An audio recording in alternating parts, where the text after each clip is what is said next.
శ్రీనివాస్ గారు, నారాయణ గారు, వారందరి అభ్యర్థులు మరి ఈ ప్రాజెక్ట్ ప్రారంభోత్సవం చేస్తాం.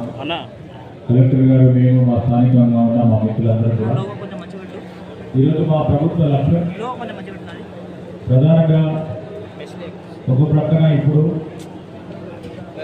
వరి ధాన్యానికి సంబంధించి, మరో ప్రక్కన ఈ ప్రాంతాలకు సంబంధించిన పత్తి మిల్లుకు సంబంధించిన అంశాల విషయంలో పత్తి రైతులకి మరి కాటన్ కార్పొరేషన్ ఆఫ్ ఇండియా కొనుగోలు కేంద్రాన్ని కూడా ప్రారంభోత్సవం చేయడం, వాటి ద్వారా రైతు సోదరులకు కనీస మద్దతు ధర ఇచ్చి వారందరినీ కూడా న్యాయం చేసే విధంగా సిసిఐ వారి ఆధ్వర్యంలో మరి పత్తి పండించిన రైతు సోదరులకు ఇబ్బంది లేకుండా చూడాలని విజ్ఞప్తి చేస్తూ ఉన్నాం. ఈరోజు కేంద్ర ప్రభుత్వం ప్రధానంగా మేము డిమాండ్ చేసేది, మా ప్రభుత్వ పక్షాన కూడా మేము డిమాండ్ చేసేది, కేంద్ర ప్రభుత్వం పత్తికి సంబంధించి ఇతర దేశాల నుంచి పత్తిని ఇంపోర్ట్ చేసుకునేది బంద్ చేయాలని మేము డిమాండ్ చేస్తాము. ఎందుకంటే ఈ దేశంలో ఇప్పటివరకే చాలామంది రైతులు పత్తి పండించి పెద్ద ఎత్తున పత్తి నిల్వలు ఉన్నాయి. ఈరోజు కూడా పత్తి అలాంటి ప్రాంతాల్లో, అనేక ప్రాంతాల్లో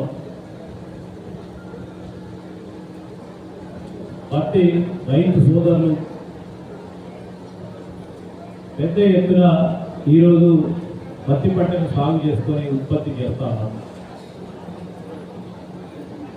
కేంద్ర ప్రభుత్వం ఇంపోర్ట్ చేస్తే ధర కిందికి పోయే అవకాశం ఉండదు, రైతులకు ఇబ్బంది జరిగే అవకాశం ఉంటుంది, అన్యాయం జరిగే ప్రమాదం ఉంటుంది. కేంద్ర ప్రభుత్వం ఇంపోర్ట్స్ను పూర్తి స్థాయిలో పనిచేయాలని మేము మా ప్రభుత్వం తరఫున మేము డిమాండ్ చేస్తూ ఉన్నాం.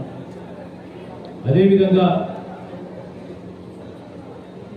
పత్తి రైతులకు సంబంధించిన అంశం విషయంలో కనీస మద్దతు ధర 7,521 రూపాయలు పర్ క్వింటల్ కొన్ని తీసుకునే తరుణంలో మరి మా పత్తి మిల్లులకు సంబంధించి సిసిఐ గారి పర్యవేక్షణలో ఎక్కడ కూడా ఇబ్బంది రాకుండా చూడాలని నేను కోరుతూ, అదేవిధంగా వరి ధాన్యానికి సంబంధించి కూడా అనేక ధాన్యం కొనుగోలు కేంద్రాలు ఏర్పాటు చేశాం. మేము జిల్లా అధికారులకు ఆదేశించడం జరిగింది, ఎక్కడ కూడా వరి కొనుగోలు విషయంలో ఆ కొనుగోలు కేంద్రాల్లో కానీ రైతు మిల్లుల దగ్గర కానీ రైతులు ఇబ్బంది పడకుండా చర్యలు తీసుకోవాలని వారికి ఆదేశించడం జరిగింది. ప్రభుత్వం తరఫున మొత్తం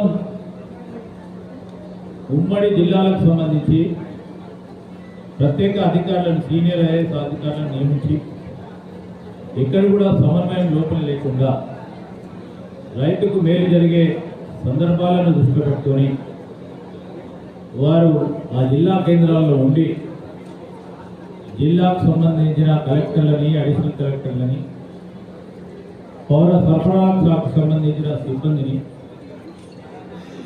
సమన్వయపరుస్తూ రైతులకు మేలు చేసే కార్యక్రమం చేసే దిశలో ప్రభుత్వం ఆదేశించింది. ఎక్కడ కూడా రైతులకు ఇబ్బంది లేకుండా చూస్తాం.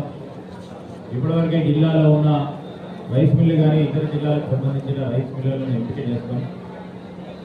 ఏ కొనుగోలు కేంద్రాలకు సంబంధించిన ధాన్య సేకరణ ఏ రైస్ మిల్లు పంపించాలని దాని జిల్లాకు సంబంధించిన యంత్రాంగం పూర్తి స్థాయిలో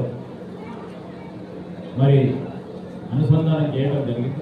ఎక్కడ కూడా ఇబ్బంది రాకుండా చూస్తాం. రైతులు ఆందోళన పడొద్దని మీ ద్వారా వారికి తెలియజేస్తాం.